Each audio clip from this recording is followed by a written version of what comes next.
Coming up on World's Greenest Homes. The hip new homes have been designed to deal with the worst of Houston's weather. We have a large problem with flooding in Houston, and so trying to control or mitigate the amount of water that flows into the city storm system is an important factor to work with. And in Australia, a home that can recycle its rainwater and what has to be the ultimate security system. We've got winches up in the ceiling of the house that come down and connect each of the decks and pull them up and sort of close the house up like a big box. I'm Emmanuel Beliveau. Come with me on World's Greenest Homes and see the most extraordinary homes on the planet. Homes that are gorgeous, cool, and green.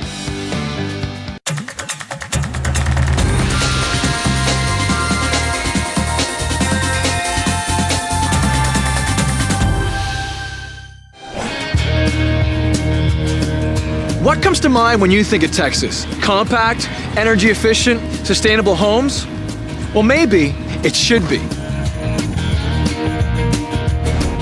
We're in Houston, in what was once a rundown neighborhood.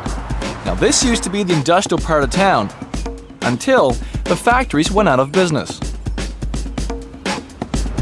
Architect and homeowner Jim Evans had a vision to transform a derelict downtown Houston site into a block of green homes. Talk about an urban oasis. These 4 townhouses were among the very first built, and they're helping to bring new life back to the inner city. It's a showcase project, how to reuse unwanted land and incorporate green design principles. Project architect Jim Evans, his wife Catherine, a prosecutor, and 8-month-old Max live and work in what's now a hip, desirable neighborhood.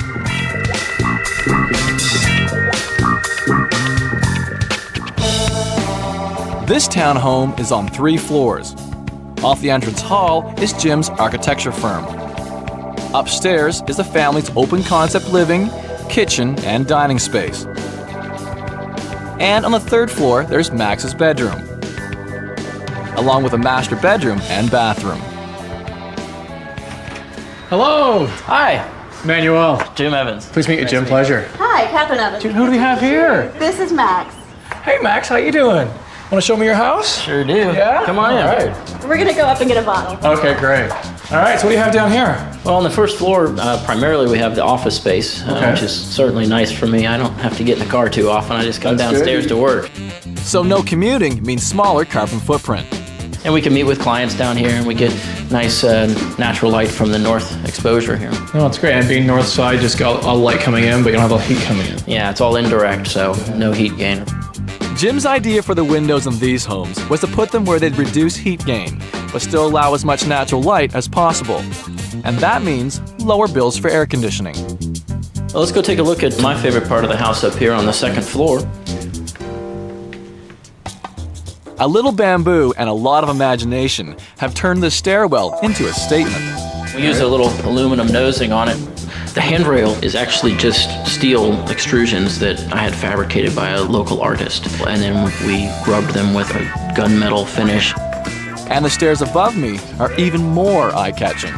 And these stairs, look at that. Yeah, this has been a big hit with a lot of folks. We just made those out of birch veneer plywood that just spans between the 2 walls. It also helps with the open risers like that with the window up at the top to let natural light drop in through the stairwell here. Yeah, a lot of board light coming through the space. Exactly. That's really simple too. It's just plywood, right? Laminated plywood together. Really simple, yes. Anybody could do that. It really is. But you did it. Nobody else did, right?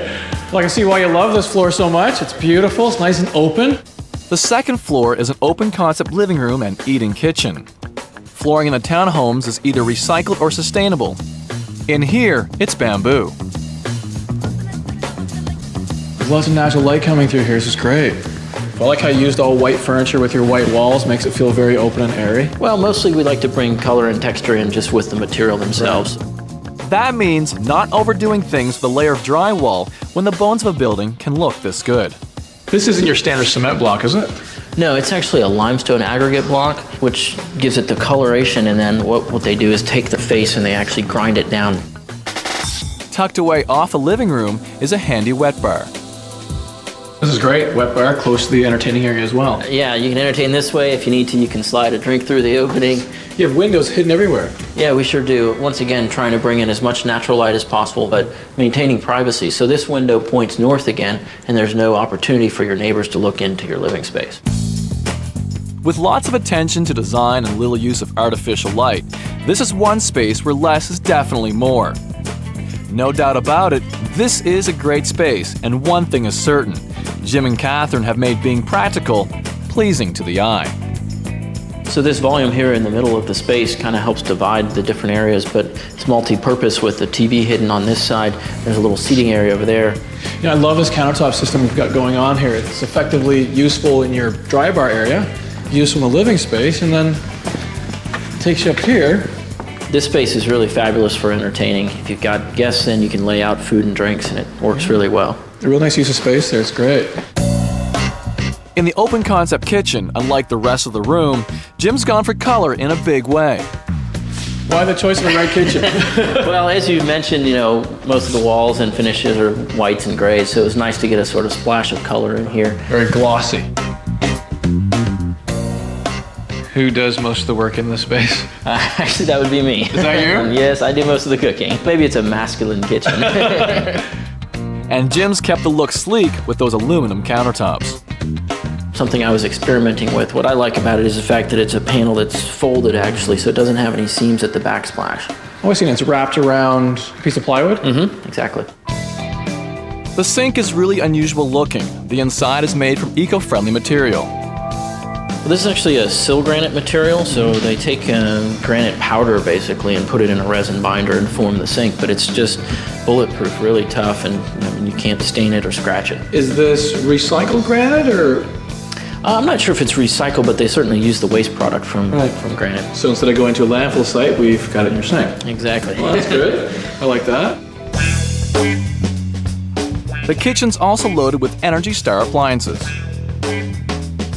Well, look at this. Lots of light north side of the house. That north-facing window really brings in nice quality light. We can open these doors as well to get that nice cross ventilation in combination with the doors at the top of the stairs.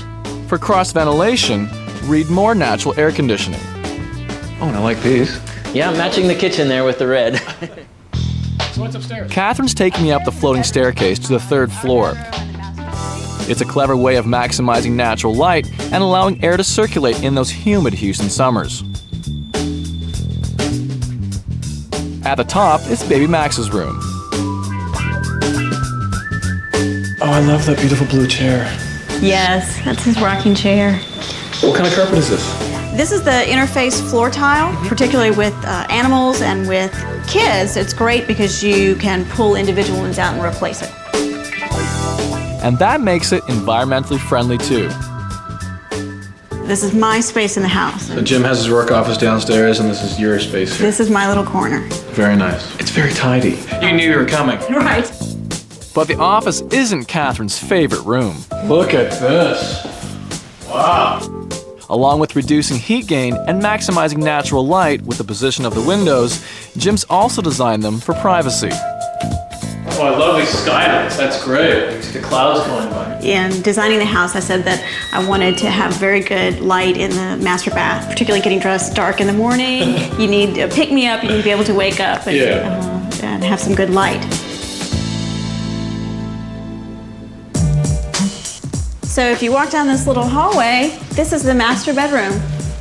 It's beautiful. It's airy again, just like the rest of your house. It is.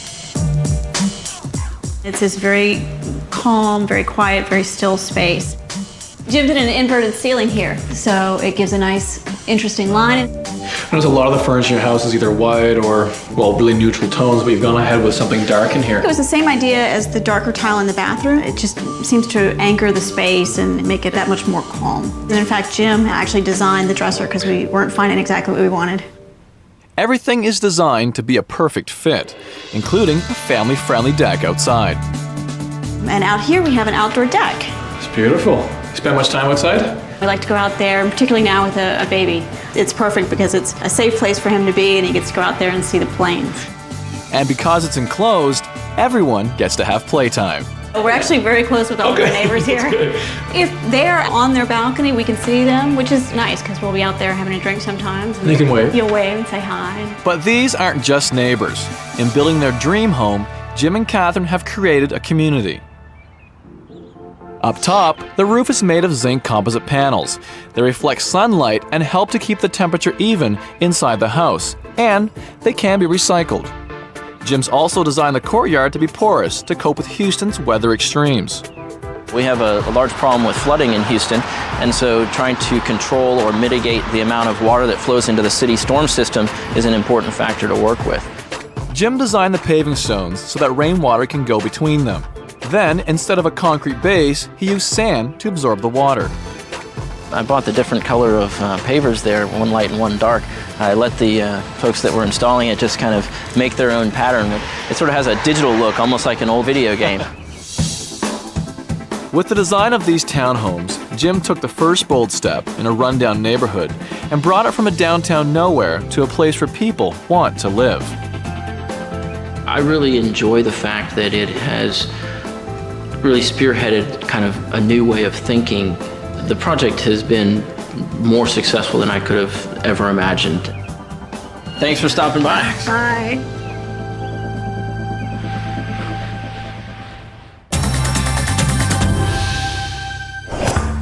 Imagine living in a country that gets very little rainfall, where summers can reach searing temperatures for months on end. Our next couple met these challenges with a clever house that mixes great design with the utmost respect for the environment. We're in Glenburn, Australia, near the Yarra Valley wine region. An hour and a half from Melbourne, this 680-acre holiday home is a refuge from busy city life. Located between 3 national parks, it's a land of rolling meadows and big dramatic skies.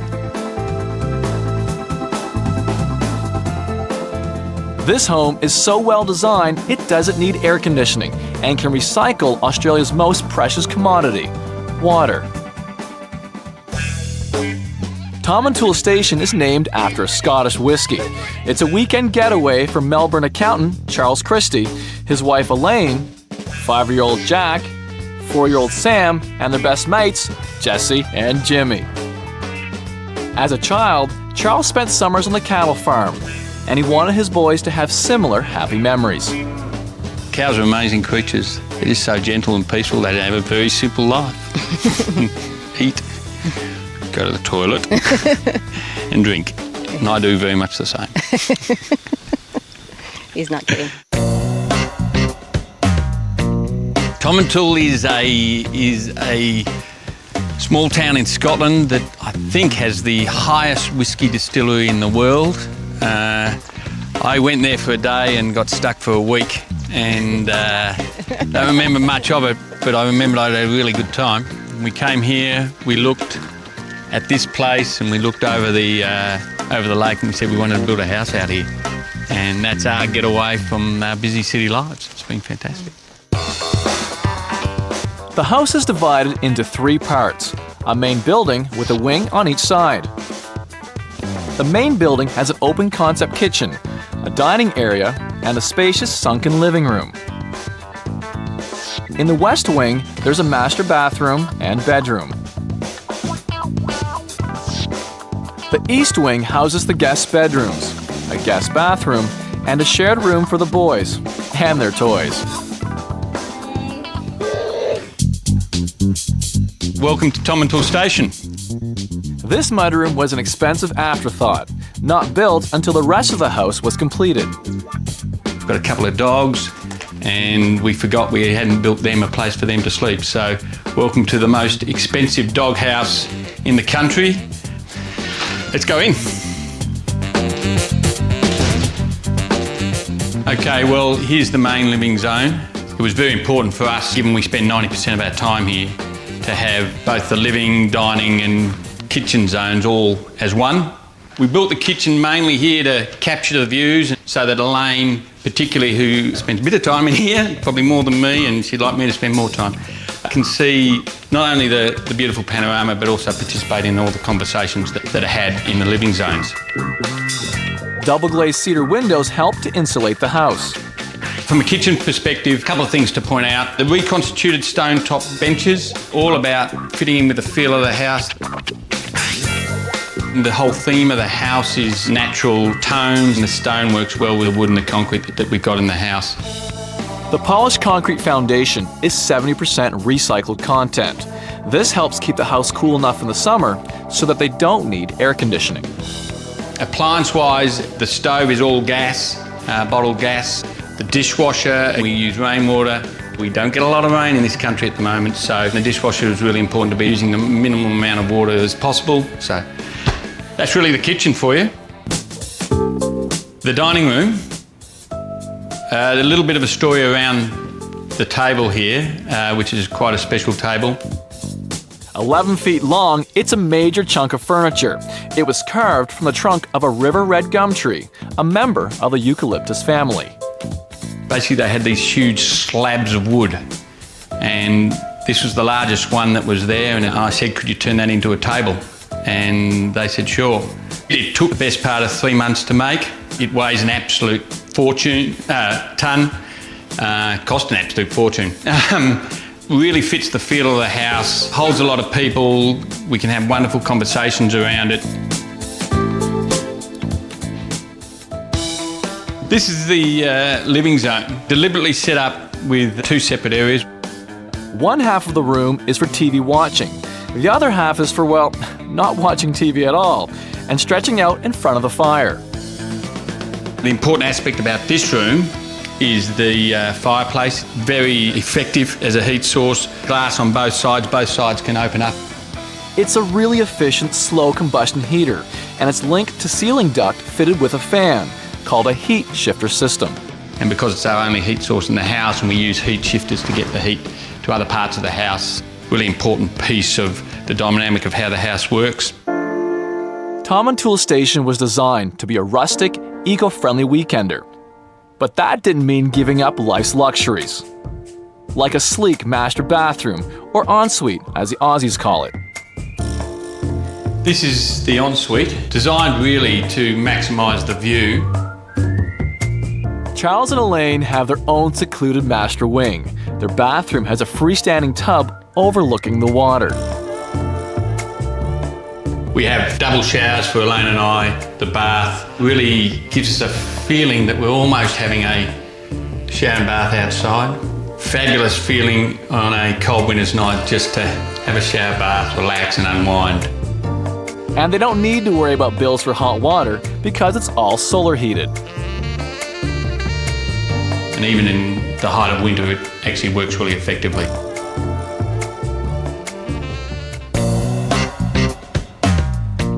This is our master bedroom. The wing that we're in is very much designed to give me and Elaine some space. The kids are down the other end of the house. 2 sides of this room have floor-to-ceiling, double-glazed windows that open to a private deck.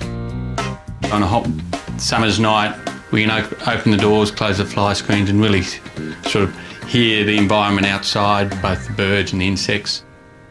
And equally on a cold winter's night, you can close the doors, but you've still got the view, you've still got the feeling of the night and the creatures that are outside. So it really works really well, very cosy space, very important for me and Elaine to have this space with the kids up the other end of the house. Behind the bed head is our closets and mirrors and so forth. Really works well. At the other end of the house is the guests and kids wing. This is the first guest bedroom. Charles and Elaine often have friends over for the weekend, so this entire wing of the house is set up to accommodate visiting families and kids. We designed the bedrooms so that our guests could wake up in the morning and really look out on the view that we have. And that's a fantastic experience for them. These Japanese-style doors were designed to maximize the views for their guests. In each of the rooms we've got a ceiling fan, the only cooling in the whole house even through the hot Australian summers. This is our second guest bedroom, exactly the same design as the first. The painting was done by my firstborn son. It's his first painting. Obviously his whole class have painted pictures of their dad. I'm the guy who's got his arms coming out of his head, so anyway, he'll get better at it. This is the kids' room. They sleep here, they play here, they sleep up on the benches, and when they have their friends here, you know, at any point in time you could probably have about 8 kids sleeping here, all across the floor and all around the benches. Underneath, there's storage where the kids' toys can be tucked away. Up here, life jackets and boogie boards. We use those for taking the kids out in the lake for a bit of a play and a bit of a swim. Great place for kids to play, really works well. This is the guests and kids' bathroom. Importantly, in here and in the other bathroom, we have a dual flush toilet. When you're on rainwater, it's really important to conserve water, almost mandatory in these sort of houses. Tomintoul Station is totally independent in its water supply. Water for the toilets, laundry, and drinking comes from rain collected on the roof. You can recycle your wastewater like Charles and Elaine. Instead of using a septic tank, which can leach partially treated sewage directly back to the earth, they opted to recycle. All the water used in the house is sent through this multi-chambered tank. Inside, the water's aerated and bacteria breaks down the waste. The now much cleaner water is pumped up a hill to a weeping bed where it irrigates the lawn. It's really just letting nature do the breakdown for you. Okay, this is the outdoor of the house and really our entertaining area. And we very much use the decks as places to have parties, places to sit and eat a barbie, a place to have a drink and take in the ambience of the environment that we live in. Its remote setting between 3 national parks can leave the house vulnerable when they're away. So Charles came up with a solution. We've got winches up in the ceiling of the house that come down and connect each of the decks and pull them up and sort of close the house up like a big box. The springs are there to keep the tension on the decks. Really looks like just a chunk of wood set down against the backdrop of the forest. All the wood cladding and decks are made from local plantation silvertop, a kind of ash tree. Worth noting the timber was important to us. It's a hardwood, radial sawn. The radial sawing means you get more wood from less tree. That was a very important aspect for us. It'll weather nicely, it'll weather to a grey that again will be very unobtrusive on the backdrop of the forest and really help fit in with the whole environment. As we walk through, there's my Barbie. Gets a fair bit of use over summer, not so much in the winter time, but really part of the Australian feel. And then round the corner is the outdoor shower, which is really fantastic for us. We use the lake for a lot of swimming, and you know, when you come up from swimming in a lake, we sit there and we wash down in the shower. Fantastic feeling to have a shower in the outdoors. You just feel so much freer and relaxed. This is our deck, this is Elaine's and my deck. Quite often we'll come out here at night when the kids are asleep and just have a drink together. She drinks her martinis, she's from the US, and I'll have my straightforward beer. I do feel very lucky for everything we have, and there's rare moments where we can sit and have a drink and relax and look out at the view. Charles and Elaine wanted a weekend retreat where they could unwind and get closer as a family without big city distractions. The guys I work with at work in the city know when I've missed a weekend here. It really is that palpable about how much more relaxed I am when I go back to work on the Monday. So it's really my release. Even though Tomintoul Station has all the modern conveniences you could ever need, it sits incredibly lightly on the land.